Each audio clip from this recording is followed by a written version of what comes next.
Oh, boy. Okay, I've been kind of waiting to talk about this outside of a live stream, okay? And my man Abel Mahari Nation Sports Podcast, shout out to Abel Mahari. Go sub to Abel Mahari. If you're able to sub to Abel Mahari, go sub to him. But seriously, he wanted me to talk about this outside of a live stream and get my thoughts on this whole Jon Jones, this whole Jon Jones debacle. Okay, I'm going to say it like this, okay? Jon Jones is getting his wake-up call. Okay, now I'm going to just tell y'all, I used to think that all the backlash that Jon Jones got, well, I didn't think I know that, yes, there's some race involved. Of course, there's a lot of race involved. Because people still talk about Jon Jones, attempting or hit that pregnant lady with a car and ran. But nobody want to talk about Platinum Mike Perry using the N-word and beating up old men in bars. And, of course, these same fans, they definitely don't want to talk about Conor McGregor beating up an old man in a bar because the old man refused to get some of that whiskey, his brand whiskey, didn't want it. People don't want to talk about that. But they'll call Jon Jones a savage. And we all know, okay, that these fans, they have it out for any black fighter. They just do. Okay, we all know that the rules don't apply to us when we talk about being fair. Okay? The rules don't apply to us when we talk about being fair. Folks, that's just how it is. That's just how it is. Okay, whether you like it or not, it's just what it is. And if you're a white guy, you're listening to this channel, and you don't like what I just said, I call it like I see it. I call it like I see it. So don't celebrate me when I'm saying, Valentina Shevchenko probably pound for pound is the best fighter in the world. Don't celebrate me when I say that. But when I tell you this right here, that there are a different set of rules for non-blacks and there's another set of rules for blacks, you can't get mad. Okay, you cannot get mad because Coach Shelton Harrison calls it like he sees it. And I'm just telling you the truth. I call it like I see it. But the thing of it is, I don't really care too much for Jon Jones right now because all that, Bojangling he was doing and all the butter biscuits, he was eating, him and Ryan Garcia was eating. Ryan Garcia gave Jon Jones the butter biscuits and Jon Jones consumed those hot, flaky, crusted butter biscuits and enjoyed them. And because Jon Jones was being buddy-buddy with Ryan Garcia, I cannot be upset if there's an injustice done to Jon Jones. I can't be upset. Jon Jones is going to have to realize that for himself, that the injustices are still there. He's just too stupid, and he's enjoying the taste of the butter biscuits to actually understand that that's true. Folks, it's just what it is. Okay? So you have a lot of fans that they're petitioning Dana White to strip Jon Jones of the interim belt. Of the undisputed UFC heavyweight belt. Okay, number one, Dana White isn't going to do that. You guys can get that out of your head. One thing about Dana White, one thing and one thing only, okay? Yes, he's conservative. Yes, he's MAGA. He's pro-Donald Trump, but he's also pro-money. And no matter what you dudes do, no matter how many petitions you sign, Dana White looking at this, and the dude is laughing. He's laughing right now. And we know that this petition is being signed by a bunch of white guys. We know this. We can't get around this. We know that this petition is being signed by a bunch of white guys. If I could actually do a poll and see how many white guys signed that petition, a poll, I guarantee you there'll be an overwhelming majority of the guys that signing this are white dudes. Okay? This is just what it is. Okay? You can take that, you can like it, don't like it, it don't matter. Okay? It was white dudes that started condemning Jon Jones for, I guess, how he treated the drug agents that came to his house that time. Okay? It was white guys that was condemning Jon Jones of, having a pictogram in his bloodstream.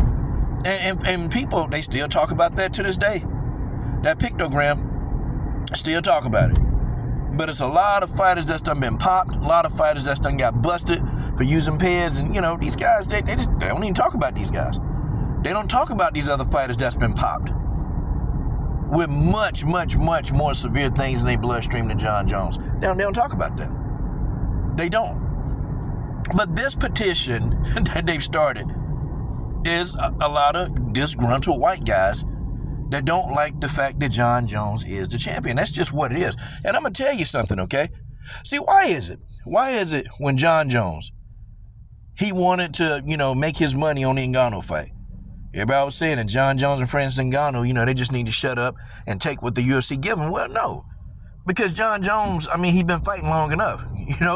The man's a multimillionaire. He's been fighting long enough, and he knows and understands that the Francis Ngannou fight would have definitely paid way more than what Dana White and company were trying to provide for him and Ngannou. Francis Ngannou understood that. That's why he got the hell out of there.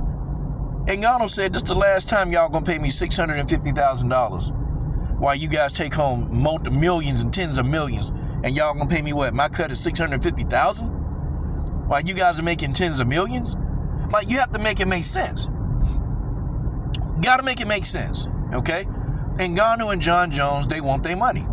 Everybody else can get their money. Why they can't get their money? And the thing of it is, people are saying, well, John, he's afraid of Tom Aspinall. He's afraid of Tom Aspinall. He's scared. Nah, he's not scared of Tom Aspinall, and John just want to fight. He's at the end of his career. Think about it, guys. The guy's at the end of his career. He done fought every single tough fighter that there was. He done fought them all. You can't say that this man is terrified of Tom Tylenol, and then it's the same man that's done got in there with a prime Quentin Rampage Jackson. Same man that's done got in there with a prime Anthony Rumble Johnson. Like, are y'all serious? Prime Rumble Johnson was destroying dudes. Jon Jones got in there with him. Got in there with Shogun. Come on. The list goes on and on and on. And y'all saying, Jon Jones done fought all these prime Hall of Famers, but he's afraid of Tom Aspinall. Like, guys, y'all got to make this make sense. Y'all got to make it make sense. He's at the end of his career. He's at the end of his career. You can't fight forever. The man is looking for an exit plan, and he's trying to get the best bag. So evidently, this Aspinall fight isn't providing him the most amount of lucrative money. That's what it is. It's not fear. Like, John, they understand that, the fight is worth more than what they want to give. And y'all know the UFC, they real tight, y'all. They real tight with stuff. They extremely tight with trying to pay the fighters. Now, they pay everybody else the administrative fees. They get paid. They make their money. But then when the fighters, the people who going in there putting it all on the line, when they want to get paid, Dana White's like, hell no. In this business, in order to eat, you got to put asses in seats. Well, I can say Jon Jones can probably put asses in seats. He can probably put them in the seats. But I think, though, it's coming down to money. Now, this can be the biggest lucrative deal that Jon Jones can get. And I hate talking about money. But if this can be the most amount of money, if they offer him a bag, a real bag, for fighting Tom Tylenol, he'll fight him. He'll fight him. Okay? But this petition, we know it's a group of white guys that don't want to see John a champion. Folks, it's just how it is. I promise you a black dude didn't start this. Okay? Like, how many petitions have y'all seen? Anybody? Have y'all ever seen a petition in the UFC? Of somebody trying to strip somebody of a belt? Have y'all seen a petition? That's the first damn petition I done seen, but damn it, they want John up out of there. They want him up out of there. See, here's the thing, okay? Everybody talk about Jon Jones on PEDs. Do you know how many fighters use PEDs? Folks, that's why when I made the Tyler Santos video, folks, I'm not shocked that she was on PEDs. How many of y'all were shocked that she was on PEDs? I'm damn sure not shocked. Okay, I'm just waiting for Holly Holm and Kayla Harrison. I'm waiting for them to get popped. Now, am I going to make a video about it? Yes. Would I be surprised if they're on PEDs? No.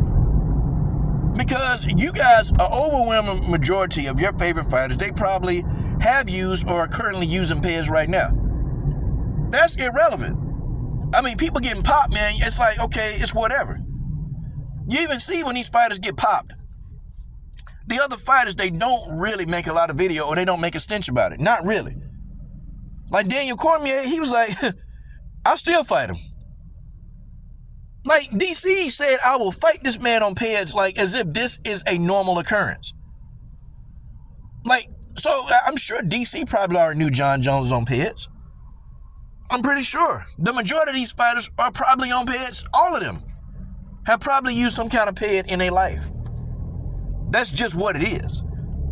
Okay, we're in 2025, and the use of PEDs, in combat sports are prevalent. But they want Jon Jones out. And don't tell me that if there was a white champion that was doing the same thing, that wanted the highest payday, that held out, don't tell me that there'll be a petition signed to strip this guy. Folks, come on. Folks been trying to get Jon Jones up out of there for a minute. You couldn't beat him in the octagon. So what did they do? They stole a win from him. They stole that win, okay? Jon Jones was beating the hell out of Matt Hamill. He was whooping Matt Hamill's ass. I'm talking about beating him. There was no way in hell that Matt Hamill was going to win that fight. No way. And then Jon Jones does, on accident. Of course, you can tell it's an accident.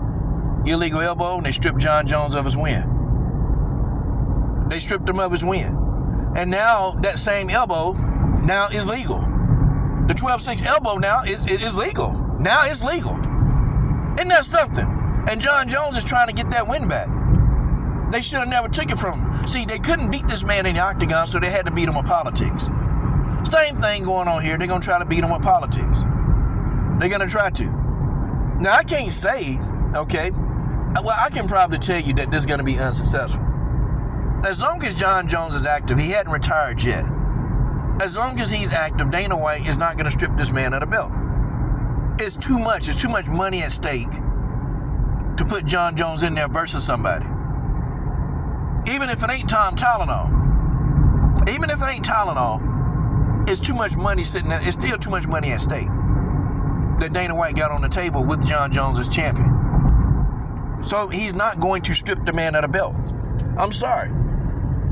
And all you guys, and many of you guys that want this guy stripped of the belt, it's not going to happen. Y'all can cry, you can whine, you can complain, but no amount of complaining and whining is going to help you.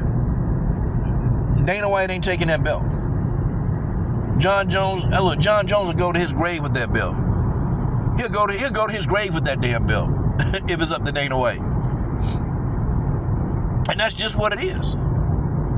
Jon Jones probably is the most entertaining. Definitely Jon Jones can put butts in seats. And Jon Jones is must-see TV. You strip Jon Jones of the belt, pretty much the man going and retires. And there's still a lot of people that want to see Jon Jones get in there and fight. I don't think he retired. I still do think he fights Tom Tylenol. I think they're going to make the fight lucrative for Jon Jones. I think they're going to make it lucrative, and Jon Jones is going to end up fighting Tom Tylenol. But they're not going to strip the guy. They're not going to strip him. They ain't going to strip him of his belt. No petition is going to make Dana White change his mind. None. Do you think a group, and see, you remember I told you the UFC. The UFC is made up of that age group, that 19 to 35-year-old white male. I told you this. Okay? That's the major demographic now. That's the major demographic of fan in the UFC. That's where they make their most money. They're 18 and 19 to 35-year-old white male. That's what pays. That's what make the most money. Dana White ain't gonna do that. He's not gonna cater to them on this one. He ain't gonna do it. Because he know that the other demographics are gonna make up if any lost money on this one right here. Because all fans of MMA want to see Jon Jones fight again. So they don't care. Okay? All fans want to see Jon Jones fight again. But these guys, they need to go ahead and they need to figure something else out, because this is not going to work. It's not going to work. It's never going to work. The UFC, they will actively strip you if you're just not going to fight. And see, I think that there's something brewing. That's just me. I think that the UFC, they're working behind the scenes and they're trying to finalize this deal so Jon Jones can fight. That's just me. And I think they're being real hush-hush about it, but they're trying to get these numbers together so Jon Jones can actually, accept this fight. But we'll see.